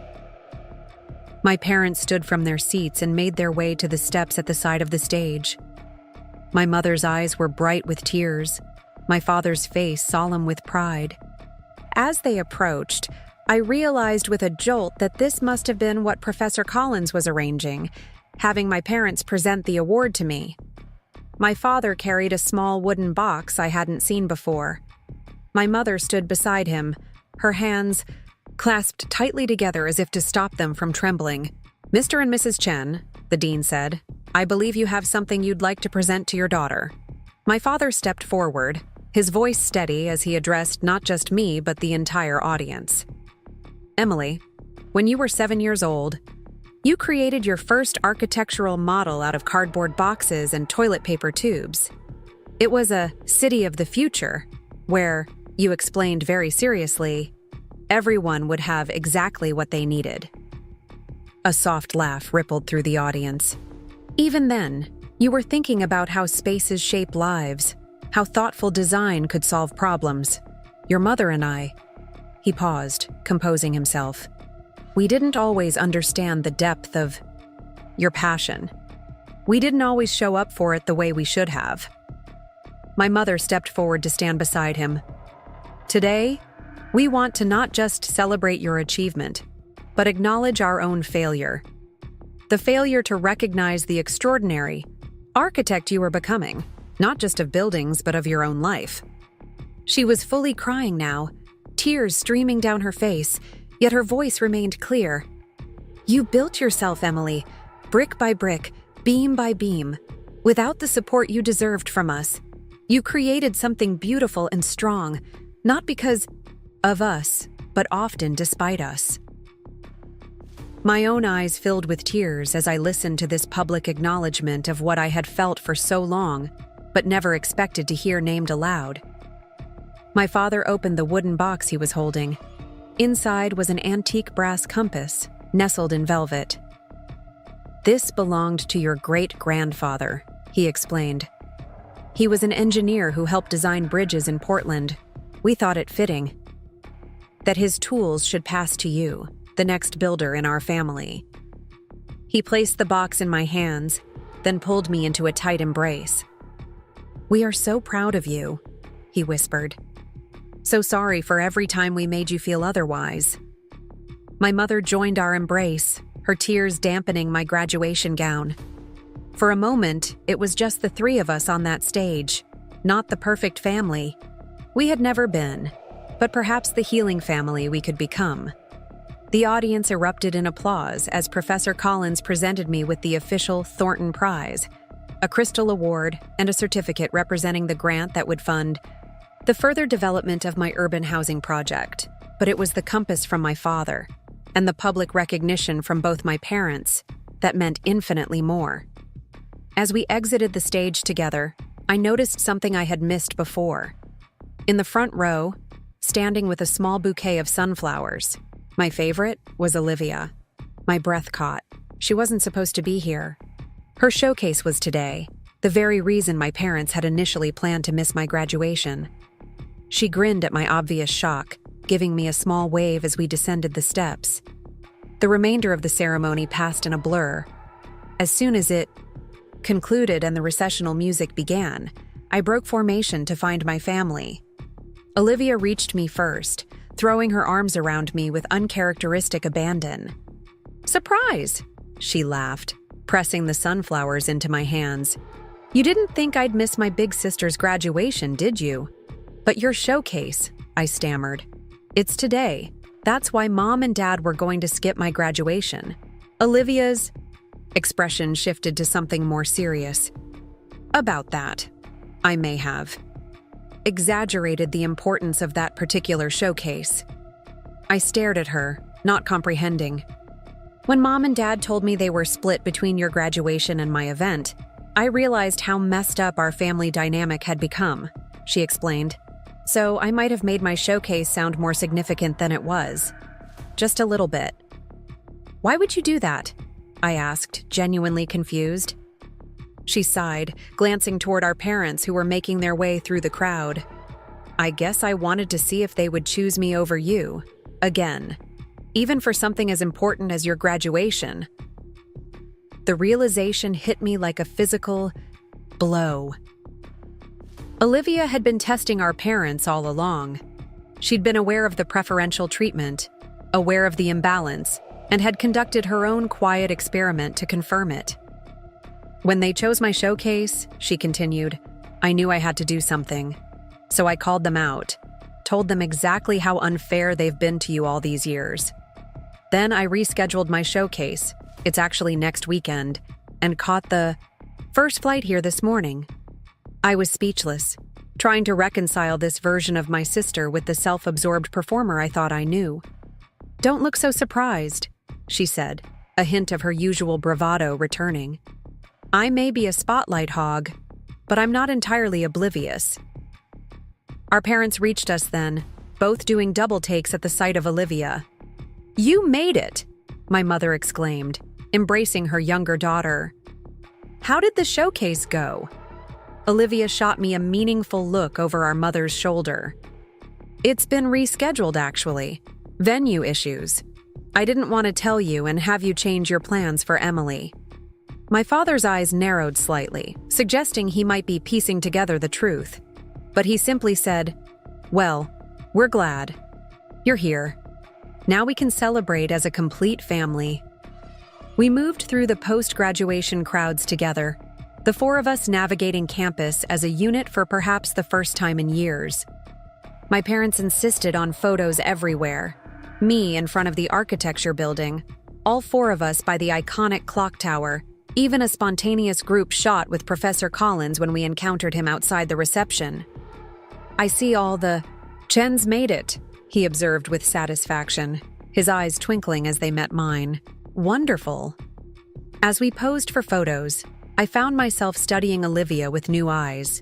She was her usual vibrant self, commanding attention with her laugh and animated gestures. But there was something different too, a subtle deference when I spoke, a genuine interest when the conversation turned to my work. At the department reception later that afternoon, I finally had a moment alone with her when our parents became engrossed in conversation with the dean. I never knew you were paying attention, I said quietly, watching her face for a reaction. To the way they treated us differently. Olivia sipped her champagne, her expression thoughtful. Of course I noticed. How could I not? But what was I supposed to do? Reject their attention?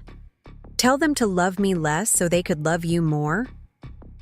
Put that way, it sounded absurd. No, of course not.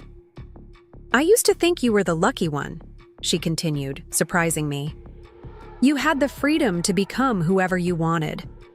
I had their expectations crushing me from all sides.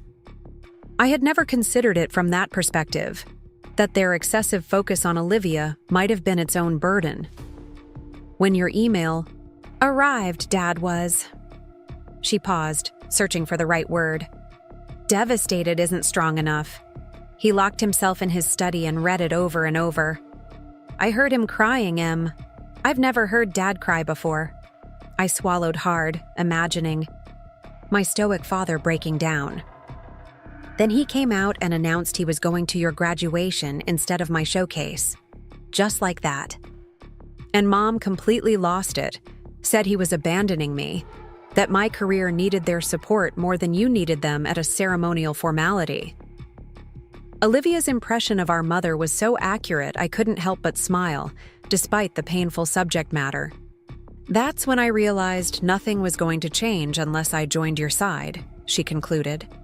So I told them both some hard truths about how their behavior has looked from the outside. how people have noticed the way they drop everything for me and treat your accomplishments as afterthoughts. People have noticed? I echoed, surprised. God, yes. Aunts, uncles, family, friends. They've commented for years.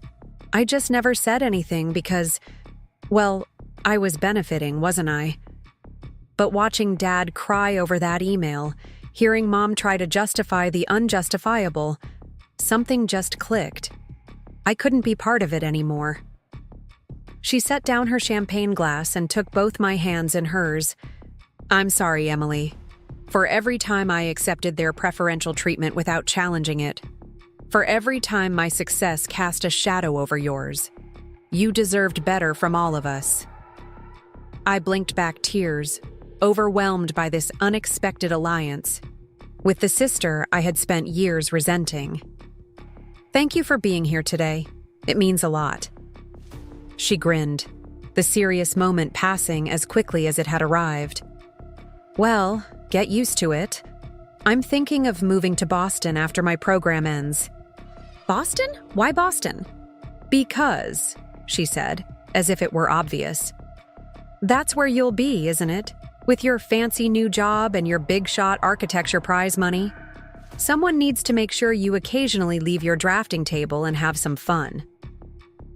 Before I could respond, our parents rejoined us, and the conversation shifted to dinner plans.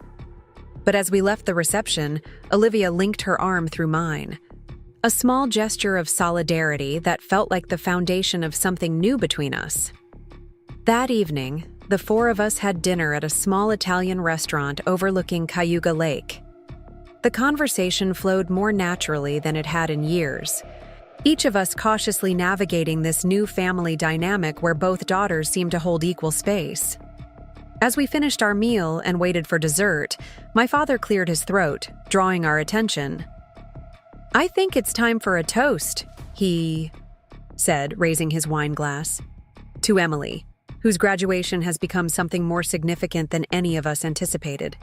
Not just the recognition of her academic achievements, but the catalyst for our family to finally address some long-standing imbalances. My mother raised her glass as well. To new beginnings and to doing better. To both my incredible daughters. My father added, his gaze moving from me to Olivia. May we support each of your journeys with the attention and respect they deserve. We clinked glasses, the simple ritual somehow feeling like a contract, a promise of change. As I sipped my wine, I caught Olivia's eye across the table. She gave me a subtle wink, as if to say, we did it. And perhaps we had. Not solved every family issue, not healed years of imbalance in a single day. But we had named the problem aloud. We had acknowledged the patterns. We had taken the first crucial steps toward a more equitable family. Later that night, as I packed the last of my belongings from my dorm room, I came across the brass compass my father had given me on stage. I held it in my palm, feeling its weight, its history. 3 generations of builders in my family had used this tool to find their way. Now it was mine, a reminder that even when the path forward isn't clear, even when relationships need rebuilding from their foundations, the right tools and true direction can guide the way home. 5 years passed with the speed of light. I stood at the window of my Boston studio, gazing at the skyline I'd grown to love. The late afternoon sun cast long shadows across my drafting table, where blueprints for my latest project lay unfurled. My phone buzzed with an incoming call. Mom. Hey, I answered, cradling the phone between my ear and shoulder as I made minor adjustments to my drawing. How was the flight? Smooth sailing, my mother replied, the background noise suggesting she was still at the airport. Your father is collecting our luggage now. We should be at the hotel in about an hour. Is Olivia already there? She texted about 20 minutes ago. Just checked in and is desperately in need of a shower after her red-eye from LA. I couldn't help but smile as I quoted my sister's dramatic message. That girl, my mother said with clear affection. Always. With the theatrics. We chatted for a few more minutes about dinner plans before hanging up. I returned my attention to the blueprints, but my mind wandered to how much had changed since that pivotal graduation day. The morning after receiving my diploma and the Thornton Prize, I had woken up to find a business card slipped under my dorm room door. Marjorie Winters, principal architect at Winters & Associates in Boston, had attended the ceremony as an alum and been impressed by the dean's description of my sustainable housing project. The note on the back of the card read simply, "We should talk. Monday, 10 a.m., Collins' office." That meeting had changed everything. Marjorie offered me a position directly out of undergrad, unusual in a field where most started with a master's degree. The Thornton Prize money would fund my continued education part-time, while I gained real-world experience at her firm. "I'm not just offering you this because of your talent," Marjorie had said frankly during our meeting. "Though that's considerable. I'm offering because I recognize something in you that reminds me of myself at your age. The need to prove yourself. The drive to create spaces that matter. The experience of being overlooked." She'd paused then, studying me with keen eyes. "Professor Collins told me a bit about your family situation, about your parents showing up at graduation after years of prioritizing your sister, about your email that finally broke through to them." I had shifted uncomfortably, embarrassed that my personal drama had become discussion material between my professor and this distinguished architect. "Don't be embarrassed," Marjorie had continued, reading my discomfort accurately. "What interests me is how you turned that pain into purpose. Your housing designs show remarkable empathy for overlooked populations. You've channeled your personal experience of invisibility into creating spaces where everyone feels seen. That's the kind of architect I want on my team." And so my Boston journey began. A one-bedroom apartment in Somerville, a desk in the junior associates corner at Winters & Associates, and evening classes at MIT's School of Architecture. My relationship with my parents entered a tentative healing phase, with regular phone calls, occasional visits, and a new underlying honesty that sometimes stung but ultimately strengthened our connection. But the most surprising transformation had been with Olivia. True to her word, she moved to Boston 6 months after I did, renting an apartment just 3 blocks from mine. She landed a position teaching music at a performing arts high school, while pursuing her own singing career on nights and weekends. "The music scene here is actually pretty great," she'd said when questioned about leaving LA's more obvious opportunities. "Less competitive, more collaborative. And besides, someone needs to make sure you don't become a complete workaholic." Olivia appointed herself my social life coordinator, regularly dragging me from my drafting table to experience Boston's cultural offerings. We established Sunday brunch as our non-negotiable weekly ritual, a time to catch up on each other's lives and maintain the fragile new bond we'd begun forming at my graduation. We fought sometimes. Old patterns didn't disappear overnight. But now we fought openly, honestly, without the shadow of parental favoritism hovering over us. We were learning to be sisters as adults, free from the roles assigned to us in childhood. My phone buzzed again, this time with a text from Marjorie. "City Council loved the presentation. Green light for the Harbor Point project. We'll celebrate next week. Enjoy your big weekend." I smiled, setting down my pencil. The Harbor Point project had been my baby for the past year. An affordable housing development that incorporated sustainable design principles while creating community spaces that fostered connection among residents. It was the largest project I'd taken lead on, and the City Council's approval meant construction could begin next month. But that celebration would have to wait. This weekend was about a different milestone entirely. A knock at my door pulled me from my thoughts. I opened it to find Olivia, hair still damp from her shower, dressed in jeans and an oversized MIT sweatshirt she'd borrowed from me months ago. "Please tell me you haven't been working all day," she groaned, pushing past me into the apartment. "You do remember what this weekend is about, right?" "Hello to you too," I replied, closing the door behind her. And yes, I remember that tomorrow I officially become Emily Chen, Master of Architecture. Rather hard to forget. Olivia flopped dramatically onto my couch. And yet, I find you hunched over blueprints instead of getting ready for dinner with Mom and Dad. Dinner isn't for 3 hours. Exactly, barely enough time. She sat up, eyeing me critically. When was the last time you had a haircut? And please tell me you're not wearing that to dinner. I glanced down at my well-worn MIT hoodie and leggings.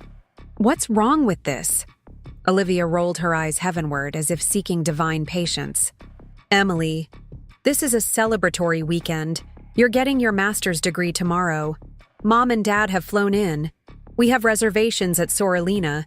You cannot wear glorified pajamas. Fine, I conceded, knowing resistance was futile when Olivia was in this mode. What does the fashion police suggest? 30 minutes later, my sister had gone through every item in my closet, assembled 3 potential outfits for tomorrow's graduation ceremony, and selected a black dress and boots for tonight's dinner.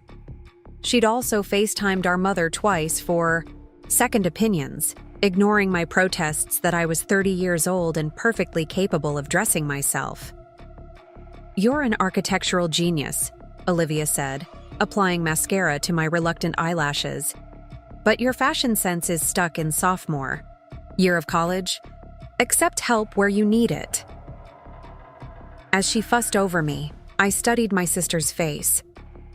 At 27, Olivia still possessed the magnetic vibrancy that had always drawn people to her. But there was a centeredness now, a groundedness that hadn't been there before. Teaching had given her a sense of purpose beyond performing. Her own music had evolved too, less commercial, more authentic, creating a modest but devoted following in Boston's indie scene. What? She asked, catching me watching her. Nothing, I said, just thinking about how things change. She smiled, understanding immediately. 5 years ago, would you have predicted us here? Me doing your makeup while you get ready to receive a master's degree? Mom and Dad flying in to celebrate properly? Not in a million years, I admitted. I thought we were locked into our family patterns forever. Olivia set down the mascara. Brush, her expression turning serious. Can I tell you something I've never said before? I nodded, suddenly curious. I was jealous of you growing up. I blinked in surprise. Of me? Why on earth would you be jealous of me? Because you were so self-contained, she explained. So sure of what you wanted. I felt like I was constantly performing, not just on stage, but at home too. I needed their applause, their attention to feel like I mattered. You never seemed to need that validation. I shook my head, amazed at how differently we had experienced the same childhood. I wasn't self-contained, Liv. I was shut down. I wanted their attention desperately. I just stopped showing it because it hurt too much when they overlooked me. She nodded slowly. I think I always knew that, somewhere deep down, but acknowledging it would have meant facing my role in the dynamic, and I wasn't ready to do that until your graduation. What changed then? I asked, genuinely curious. Seeing you on that stage, she replied simply. Hearing the dean describe your work, watching you accept that award with such grace, even though Mom and Dad had almost missed it. I suddenly saw you through everyone else's eyes. This brilliant, resilient woman who'd achieved something remarkable despite never having the support she deserved. And I felt ashamed of how our family had treated you. Ashamed of my own passive participation in it. I reached for her hand, squeezing it gently. We were both just playing the roles we were given. Neither of us created that dynamic. Maybe not, she conceded. But I could have challenged it earlier. I'm sorry it took me so long. Well, you're here now, I said, smiling at her. Forcing me to wear makeup and real clothes. True sisterly torture. She laughed, the serious moment breaking. Speaking of which, we need to do something about this hair. Have you even brushed it today? By the time we met our parents at Sorellina, one of Boston's finest Italian restaurants, I had been fully Olivia-fied. Hairstyled, makeup applied, wearing an outfit I had to admit looked far better than my planned leggings and hoodie combo. My parents waited in the restaurant's elegant entryway, both looking smart in business casual attire. My father's face lit up as we approached, his smile so genuinely proud, it still took me by surprise sometimes. Even 5 years after our reconciliation. "There she is," he said, embracing me warmly. The soon-to-be master architect herself. My mother hugged me next, holding on a beat longer than necessary. "You look beautiful, Emily. Olivia's influence, I presume?" Olivia took an exaggerated bow. "You're welcome." It took considerable effort to pry her away from her blueprints. "The Harbor Point project got approved," I explained as we were led to our table. "City Council gave the green light this afternoon." "That's wonderful news," my mother exclaimed with genuine enthusiasm. "Isn't that the sustainable housing development you've been working on?" 5 years ago, my mother wouldn't have known the name of my project, let alone remember details about it. The change still startled me sometimes. Her sincere interest in my work, her questions that showed she'd been listening when I described my designs during our weekly phone calls. As we settled at our table and ordered drinks, my father raised his water glass in an impromptu toast. To Emily, for her academic achievement, her professional success, and for teaching this old dog some very important new tricks. We clinked glasses, and I felt a familiar tightness in my throat. These moments still caught me off guard. The simple acknowledgement, the genuine pride, the feeling of being truly seen by the people whose recognition I'd craved for so long. "Actually," my mother said, reaching into her handbag, "we have something for you, a graduation gift." She placed a small box on the table, pushing it toward me. Curious, I opened it to find a sleek silver pen nestled in velvet. "Turn it over," my father urged. Engraved on the barrel was a simple message: Emily Chen, M.Sir Arch, building better worlds through vision and perseverance. "It's beautiful," I said, running my finger over the engraving. "Thank you." "Your father and I thought long and hard about what would be meaningful," my mother explained. "We wanted something that symbolized not just this achievement, but the journey to get here. The perseverance part is particularly significant," my father added, his voice growing serious. "Emily, we know that your path has been harder than it should have been. That you've had to persevere not just through the rigors of your education, but through our failure to support you properly." My mother reached across the table to take my hand. "We can't change the past. We can't give you back the childhood where we valued your achievements equally with Olivia's. But we can acknowledge that failure openly, and we can do better moving forward." I swallowed hard, nodding because speech felt momentarily impossible. 5 years into our healing journey, these moments of raw honesty still moved me deeply. Olivia, sensing my emotion, jumped in with characteristic humor. "If we're doing the serious family confessions thing before the appetizers even arrive, I should probably admit that I'm the one who broke Mom's crystal vase in 2010 and blamed it on cousin Tyler." The tension broke as we all laughed, and the conversation shifted to lighter topics as our meals arrived. Olivia's latest music project, my parents' plan to downsize from our childhood home, the possibility of a family trip to Italy next summer. As I looked around the table at these 3 people, my once distant father now engaged and attentive, my once oblivious mother now making genuine efforts to know me, my once rivalry-driven sister now my closest ally, I felt a sense of wonder at how fundamentally relationships could transform if given the chance. The next morning dawned clear and bright, perfect weather for MIT's graduation ceremony. As I donned my cap and gown for the second time in my academic career, I thought, about the differences between this graduation and my Cornell ceremony 5 years ago. Then I had been filled with doubt, resignation, and ultimately shock when my parents actually showed up. Now, I prepared with certainty, knowing not only that my family would be present, but that they would be truly engaged, truly proud, truly there for me. "Ready?" Olivia asked, poking her head into my bedroom where I was adjusting my cap. "Almost," I replied, taking a final look in the mirror. "How do I look?" "Like someone who's about to collect her second fancy degree while the rest of us, mere mortals, struggle to remember high school algebra," she quipped. Very impressive and slightly intimidating. I laughed, grateful as always for my sister's ability to lighten moments that might otherwise become too weighty with emotion. "Mom and Dad are already nervously checking the time, by the way," she added. "Dad's worried about finding parking near campus. Tell them to relax. We have plenty of time." "Oh, I tried. But you know how Dad gets about being punctual. I think he's afraid if they're late, you'll disown them again." Though she said it lightly, we both recognized the truth beneath the joke.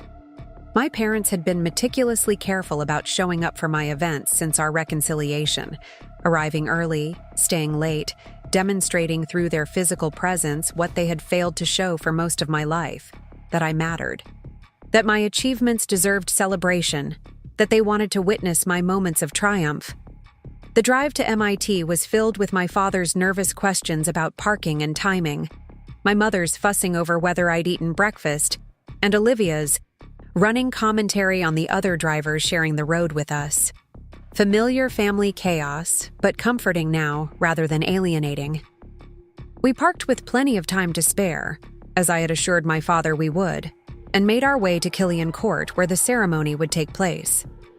Unlike Cornell's ceremony, where I had been just one face among thousands, MIT's architecture program was smaller and more intimate.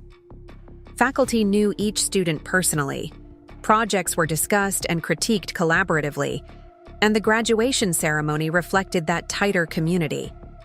As we approached the designated area for architecture, graduates Professor Leung, my thesis advisor, spotted me and waved us over. "Emily, perfect timing. I wanted to introduce you to someone before the ceremony begins."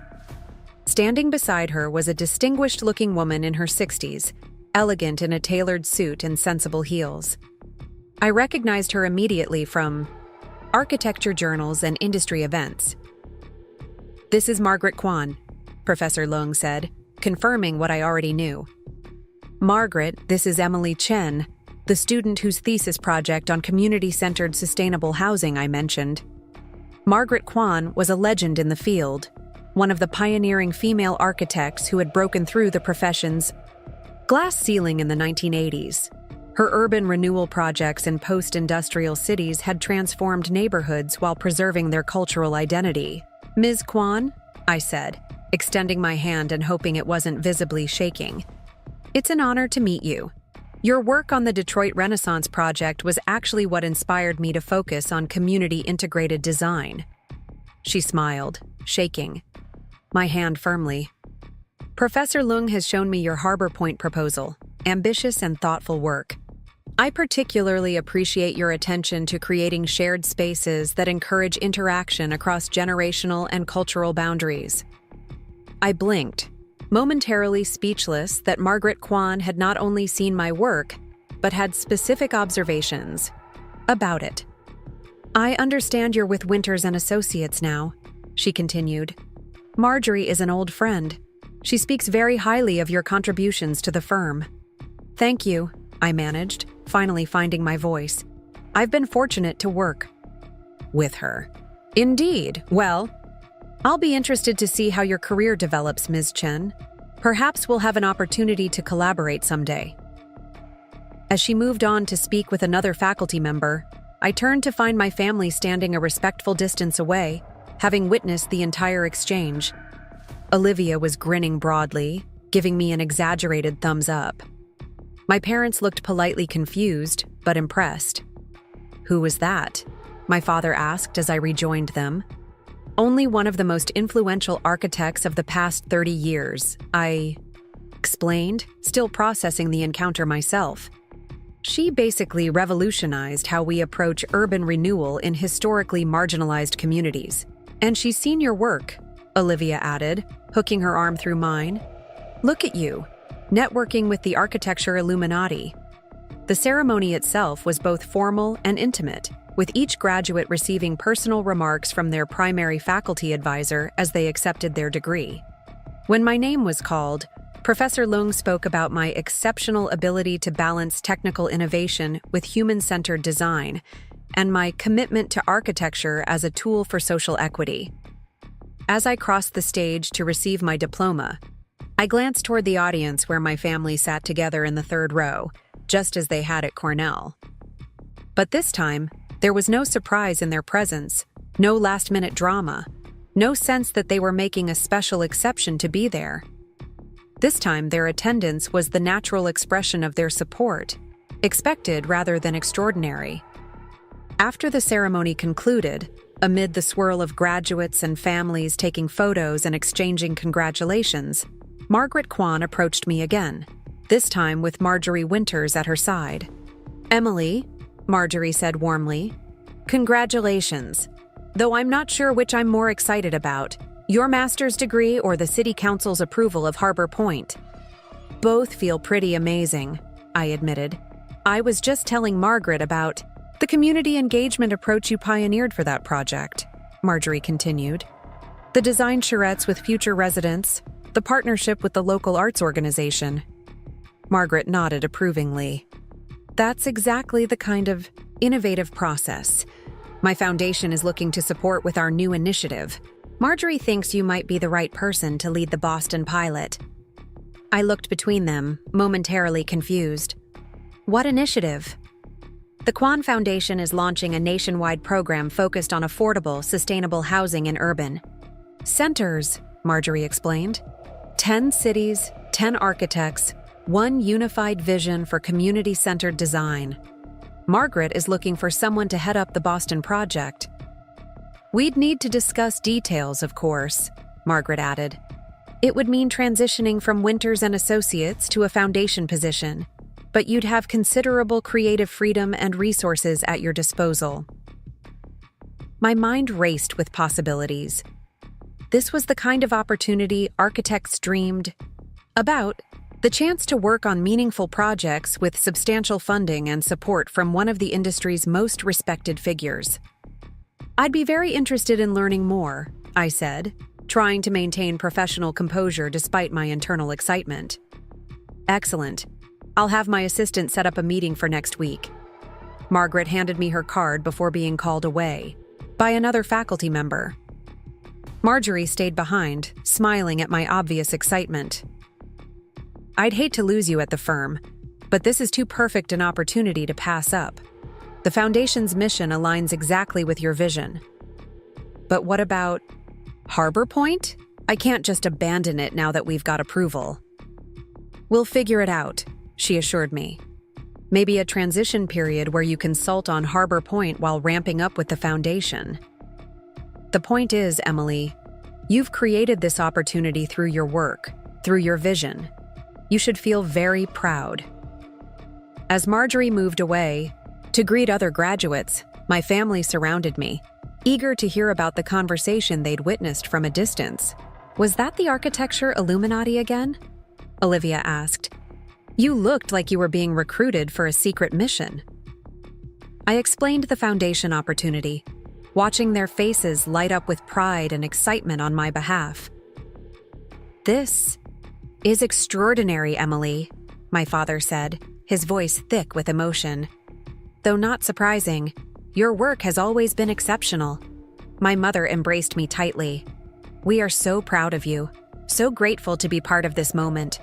As we posed for photos, my parents on either side of me, Olivia kneeling in front, all of us beaming into the camera, I thought about the journey that had brought us here, the painful email that had broken through years of family patterns, the reconciliation at my first graduation that had felt miraculous but fragile. The consistent effort from all of us over the past 5 years to build something healthier, more balanced, more honest. We weren't a perfect family. We still had moments of tension, of falling back into old habits. My mother still occasionally showed traces of favoritism toward Olivia. My father still sometimes spoke over me in conversations. I still carried echoes of old hurts that surfaced in unexpected moments. But we were a family in progress, committed to seeing each other clearly, to acknowledging past failures, to building better patterns moving forward. Like any good architectural project, we were a continuous process of design, evaluation, and refinement. Later that evening, as we celebrated with dinner at my favorite restaurant near the harbor, Olivia proposed a toast. "To Emily," she said, raising her glass. "Not just for your academic and professional achievements, which are obviously incredible, but for something even more important. For having the courage 5 years ago to speak your truth, even when it was painful. For giving our family the chance to rebuild something better than what we had before." My parents raised their glasses, nodding in solemn agreement. "To rebuilding," my father added softly, "and to the architect who showed us how." As we clinked glasses, I felt a sense of completion that went beyond academic degrees or professional recognition. The little girl who had built miniature cities in our garage, desperately seeking her parents' attention, had finally been seen. The young woman who had written that painful email 5 years ago, demanding recognition, had finally been heard. And the architect I had become, shaped by both the wounds of being overlooked and the healing of being truly seen, was ready to create spaces where others would feel equally valued, equally visible, equally at home. Up next, you've got 2 more standout stories right on your screen. If this one hit the mark, you won't want to pass these up. Just click and check them out.